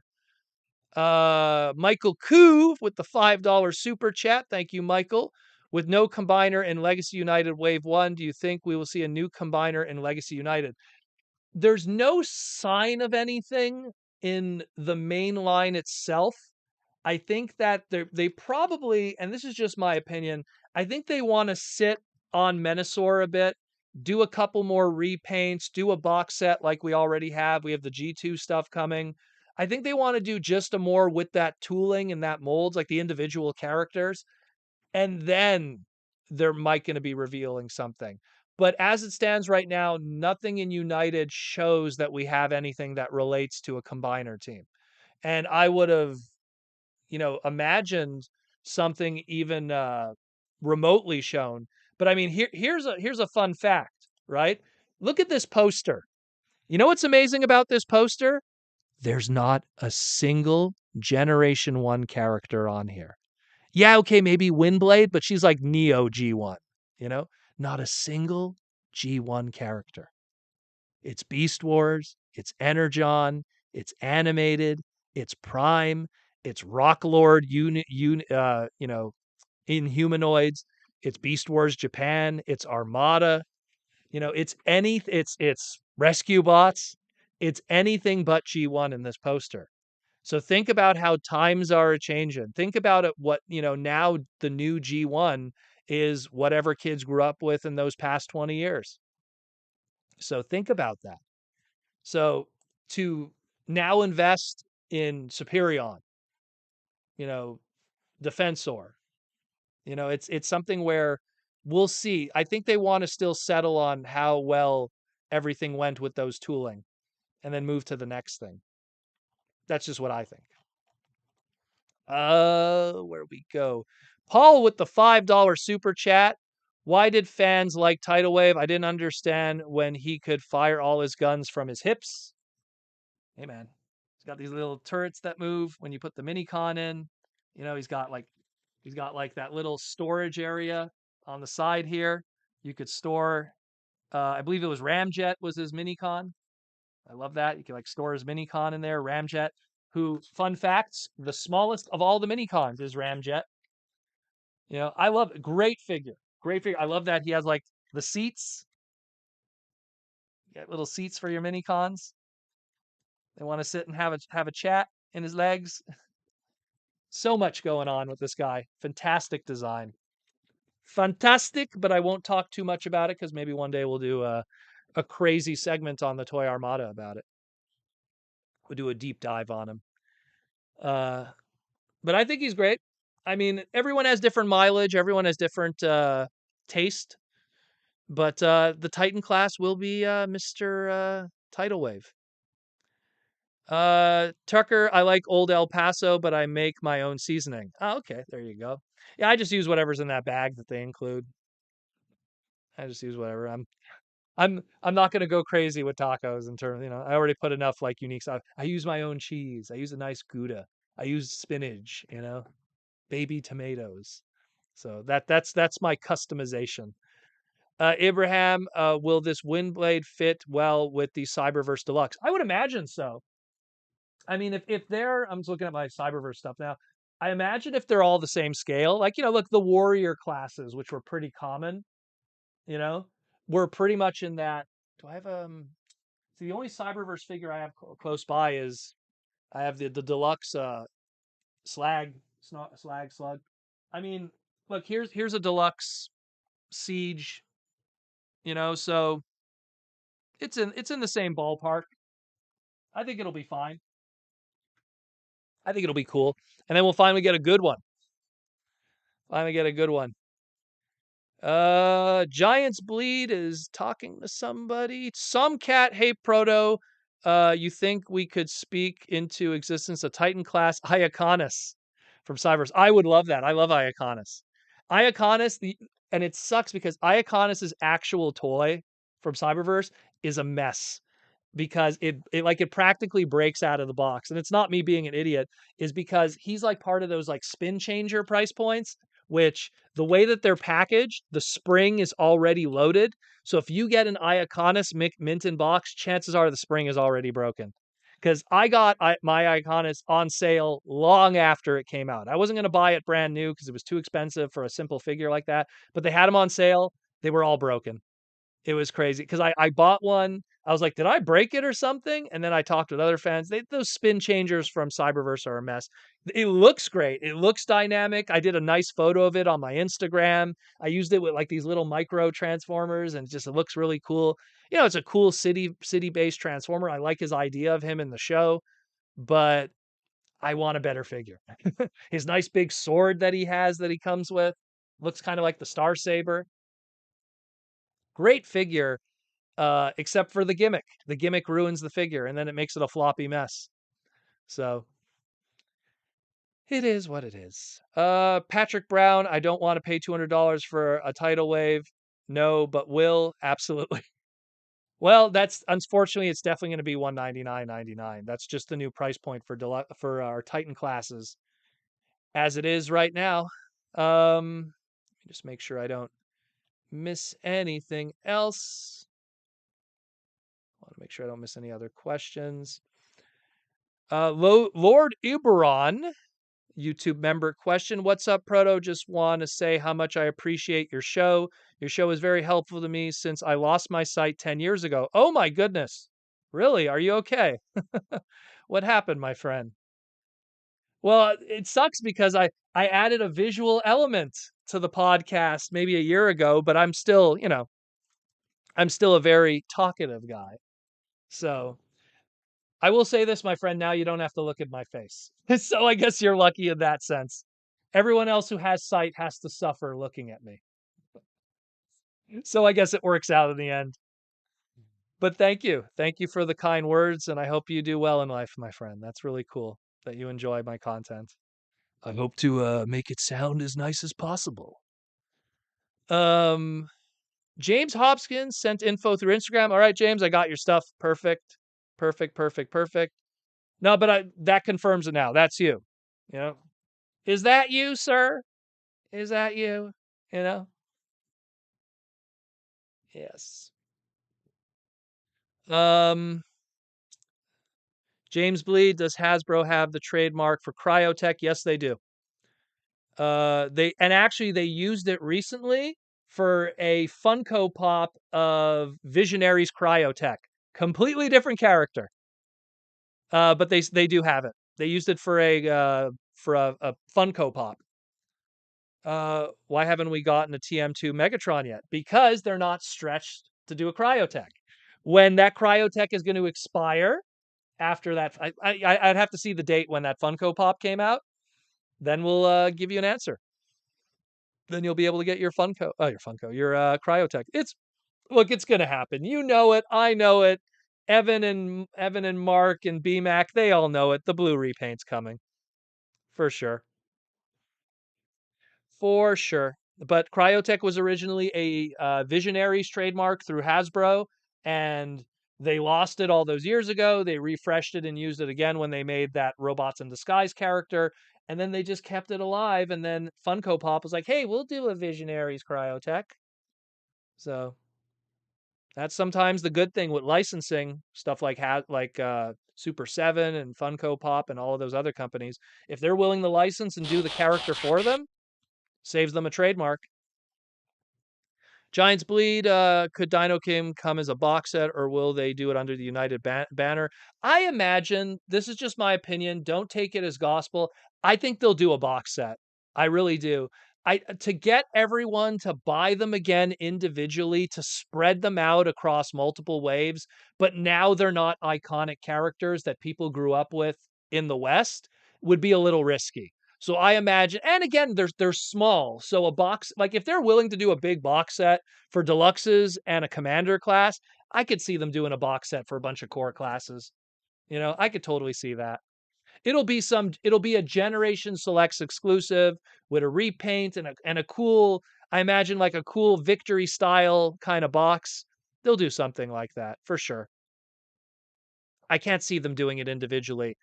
To find a way to seed that across multiple waves 6 times and expect everyone to participate that isn't hardcore G1 fans from Japan, even Western ones, that's a tough one. Princeton Phalanx 59, how many years will Hasbro use the new Bumblebee mold? They were using that Seeker mold, the Deluxe Seeker. What was the last year that they used that? BotCon 2016? No, it goes even beyond that. Late 2016, fun publication. That mold debuted. They used that mold for 10 plus years. So if they could use that Bumblebee for 10 plus years, it would still be equal to that first Starscream mold, that first Starscream Seeker. Which, by the way, the very last time they used that mold was Nacelle for the subscription service, and Nacelle was fragile as a result. So don't use a mold for 10 years. Bad idea. But yeah, totally. Wi-Fi died, but you are back. Welcome back, Tucker.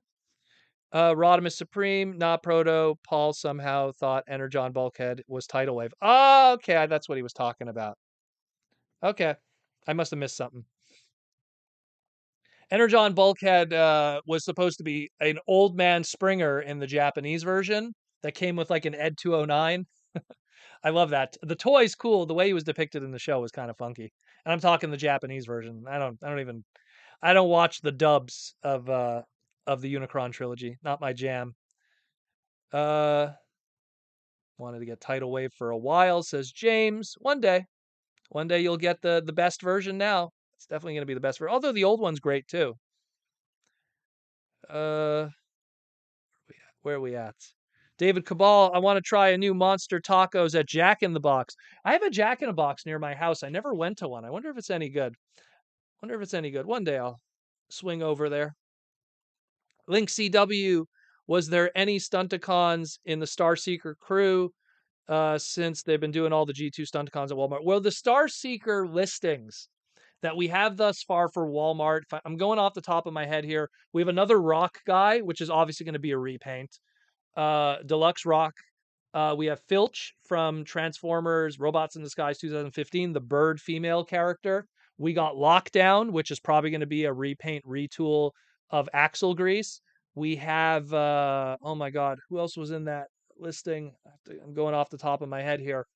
Obviously the leader class was Thundertron, which is probably going to be a repaint retool of our Tigerhawk. There's one more. I'm forgetting one more. Someone should post it.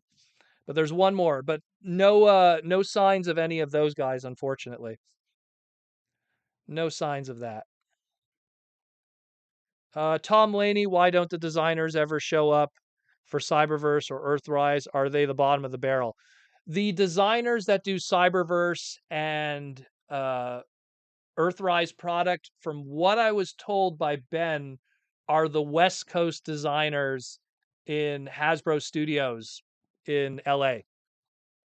So it's actually a different crew of guys with a different skill set. So that's what it is. Princeton Phalanx 59, Proto Man, one chip challenge. Princeton, I saw that chip, the Pocky, I saw it for sale. It was on clearance at this store that I go to that kind of like has like Japanese and Korean food. They had them on sale It was originally $28 Canadian down to $13 Canadian, and I almost bought it on sale. And then when I was like, maybe I'll buy it, and I was looking at it, they were all expired. So that's why they were on sale, 50% off. So I was like, I'm tempted to do it. It would probably kill me, and then you'll get to see someone die on camera. But I'll just, you know what? Pocky does a regular bag of chip that's also like crazy hot. I remember I ate something like that on the stream once. It was pretty crazy, but nah. I'm probably not going to spend. I'm not going to pay $11 or $13 for an expired potato chip, single chip. Sumkiak, it was a brick. Talking about this guy? Yeah, he's a brick, all right, but he's a good brick. Big old brick. And go play the Armada video game for PS2. You'll appreciate. I think people appreciate Tidal Wave even more if you play the video game. The video, like, the show gives them one kind of context. Oh, he's kind of dumb. He says his name over and over, you know. But if you play the PlayStation 2 video game, which is pretty easy to find online, it's not that expensive in the secondary market, and you could probably get a used PlayStation 2 for nothing also. It's a really good game, probably one of the first decent Transformer games after years of duds. And the Tidal Wave level is so cool because you're literally inside him. Then you see like the pieces of him, and then he transforms. Oh, it's great. I don't want to spoil it. Just go check it out. Great game.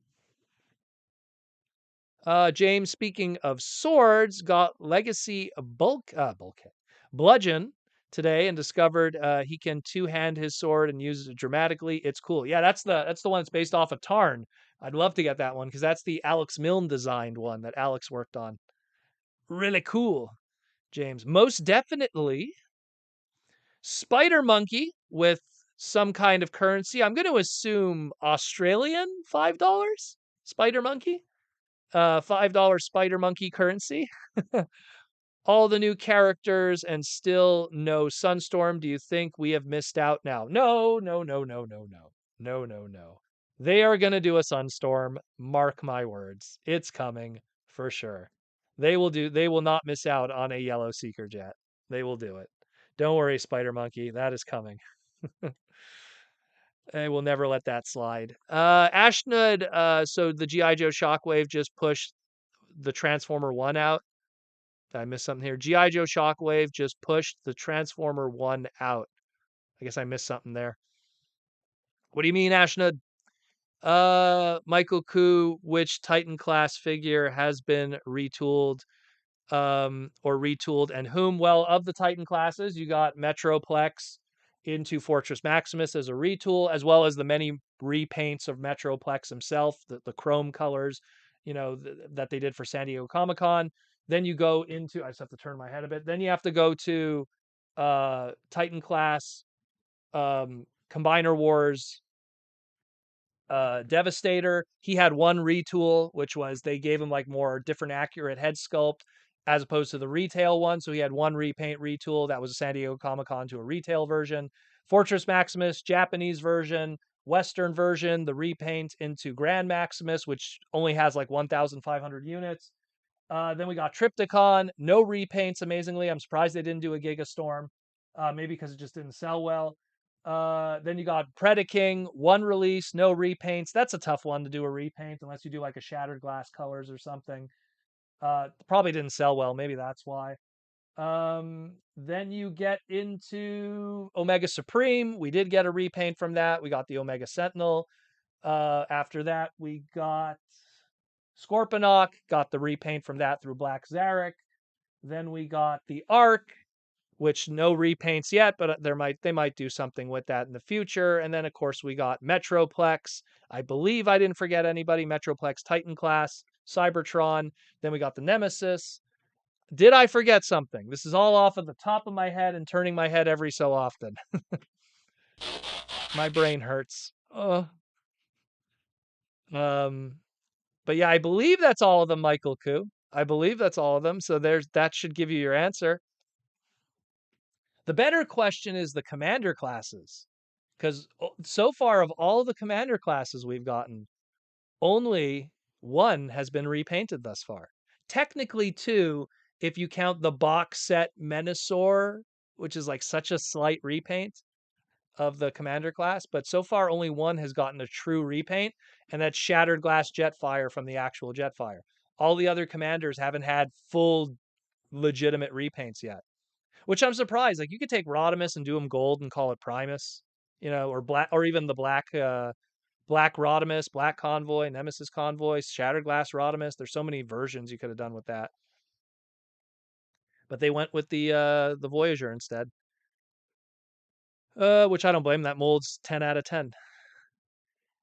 James says, yeah, Scorponok into Black Zarek. There you go. David Cabal, Proto, are they doing anything with the 40th anniversary logo? So we have that 40th anniversary logo. It has the date under it, has Optimus inside the circle. I posted it on my Twitter if you want to see what the logo looks like. Actually, no, I think I have a screen of it. David, let me see if there's a screen of it. Oh, there we go. So it's in the bottom right there. Let me blow it up a little bit for y'all. So there's the 20th anniversary logo that you're going to be seeing on a lot of product in the future, much like how we had the Thrilling 30 10 years ago during Aaron Archer's Steed. Now we have the Fabulous 40. I don't know what they're going to go with. Freaky 40. I don't know. But so there's that one. So that's going to be the 40th anniversary logo. David. Rodimus Supreme, I kind of feel like the best thing that we could have done with the Commander or Titan class Tidal Wave was size and weaponizer style Deluxe Tidal Wave combiner for Megatron.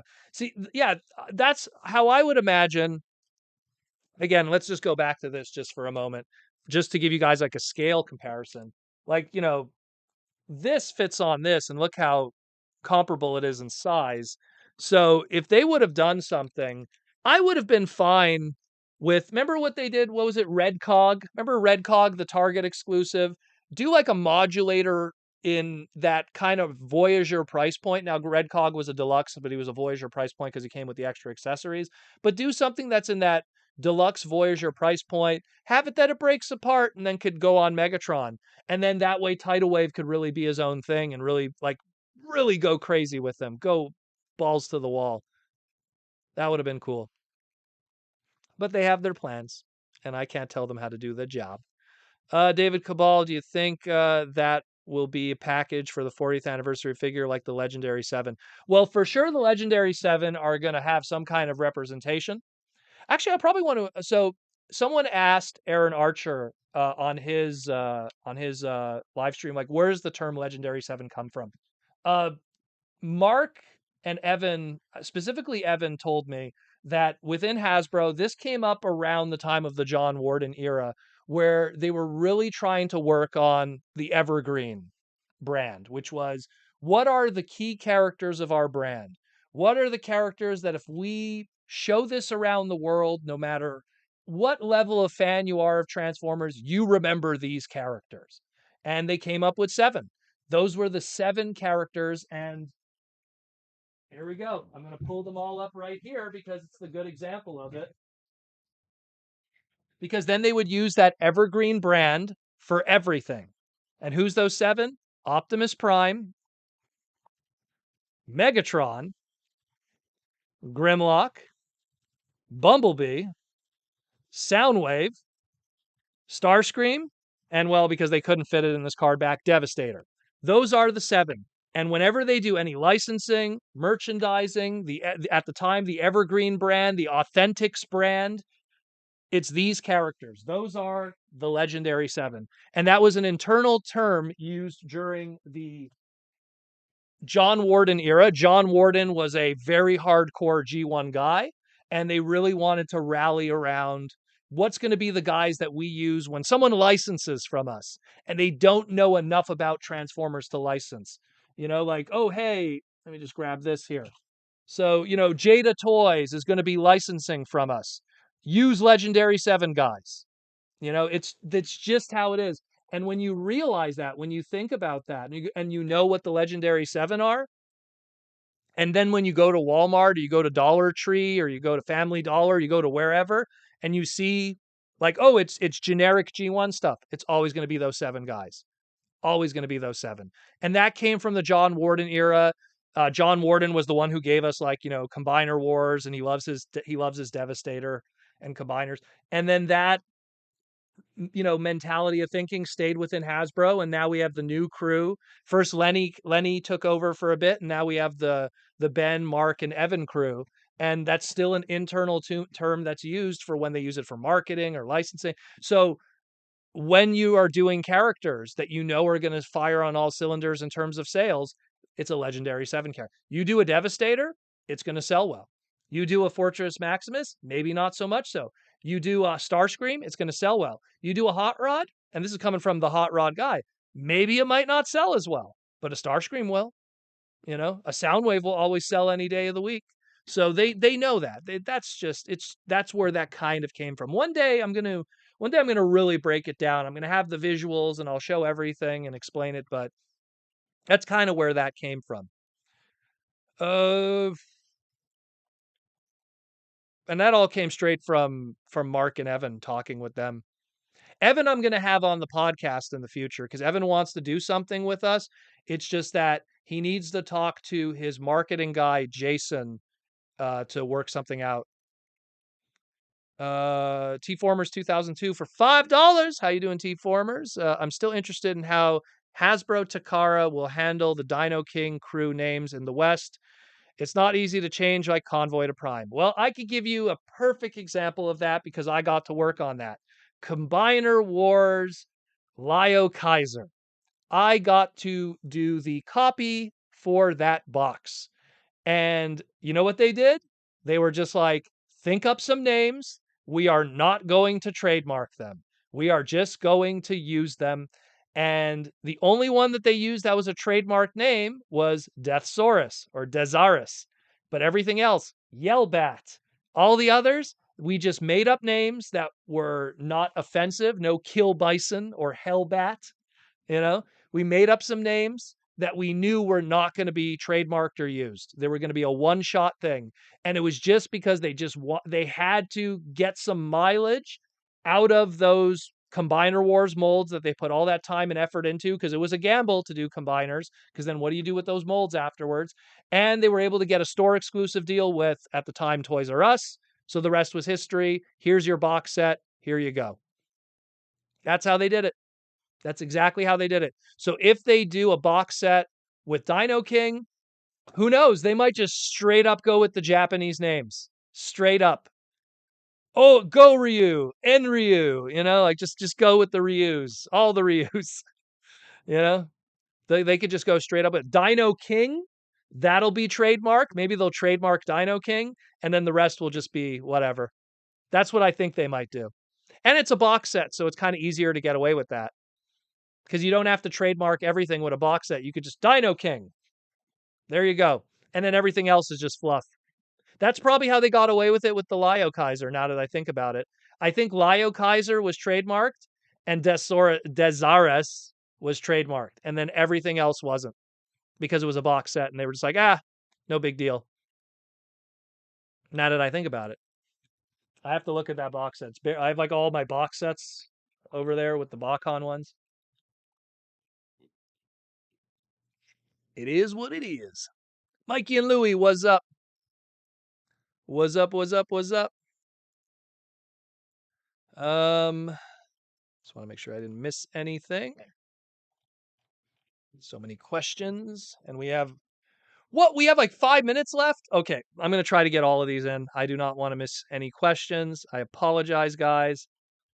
Princess Phalanx 59 is just talking to someone. Here we go. Ibrahim with the $5 super chat. Hey, Proto, with Chase getting released and hopefully eventually Heatwave, that would be great. You think Ghost Shooter and Cab could be remolded from them? 200%. You are already seeing the future. You already know what's up. You are smarter than most people.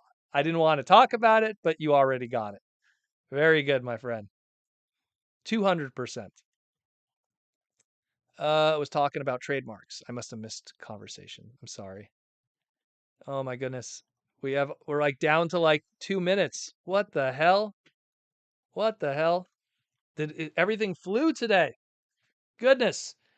Man. Okay, so we'll try to get one or two more questions in before we call it a day.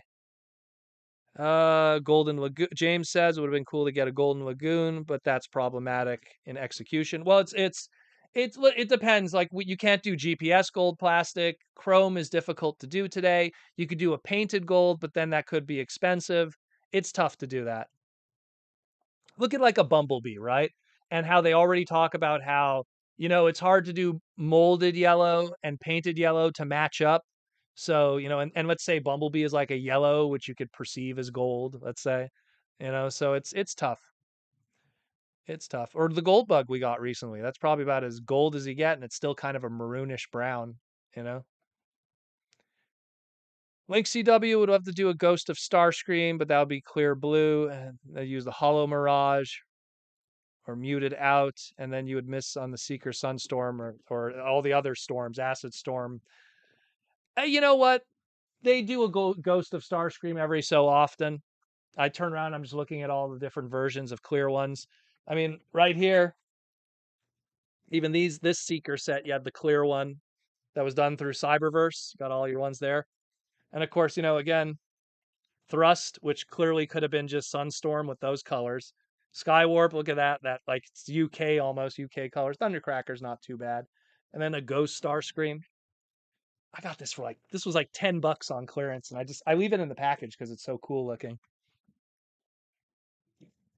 Let me see if we're done. Okay. Oh, are we done? We're done. Damn. Okay. Geez. So, I just want to cover. So again, thank you, my sponsors, Symbiote Studios and Seats, Hasbro for all the goodness. Thank you, sponsors. Again, go to And Seats or Symbiote Studios, get your plush pins and t-shirts. Thank you for that. Thank you for all the super chats, everyone that supports the podcast, and all the people that are YouTube members. Again, if you want to continue supporting the podcast, we have our Patreon link down there. There's a Patreon. If it should be down there live. If it's not, it will be there in the replays. If not, it's somewhere in the YouTube about page where you could join the Patreon, where you get a whole kind of benefits and Discord and all that cool stuff. If Patreon is not your thing, there's the green names on the side, our YouTube members. There's that join button that's down there. You could hit that one instead and join that. A lot of crazy stuff that we talked about tonight. It felt like those 2 hours just flied by, but we will cover more stuff later this week. Be sure to like, comment, and subscribe if you haven't already. I mean, I'd be surprised if you haven't. But come join us on all our individual segments. Go listen to what we talked about this past couple of days, because I really fleshed out everything as much as possible in terms of trivia and lore and everything, and just had to do updates today. But thank you for everything. Again, James, I will contact you afterwards to get everything lined up for your free toy. So enjoy your free toy, and congratulations to you, James. Hope you will be with us for many years as a member of the pod. But that is all it for today. Thank you, everyone, for coming by, and hope you are all entertained, educated, and informed, like I always hope to do here on the Transformer Slag podcast. And be sure to check out all our other segments and everything that we do. Thank you for the love and support. I'm out of here. And like I always say, because I always have to say it at the end of the day, because that's just how we roll. Take care of yourself, take care of your friends, your family, and everyone around you. The world is not as terrible a place as you think it is. There's too much cool stuff in this world to be negative. There's a lot of negative people on the internet, but they got problems. They got problems that are way beyond complaining about Star Wars and way beyond complaining about something that offends them. So just enjoy life, block out that negative energy, and keep marching forward. Go for a walk, get some exercise. It's good for you. I'm out of here. I'm going to go chill, relax, and enjoy the rest of the evening. Take care. Love y'all. Roll out.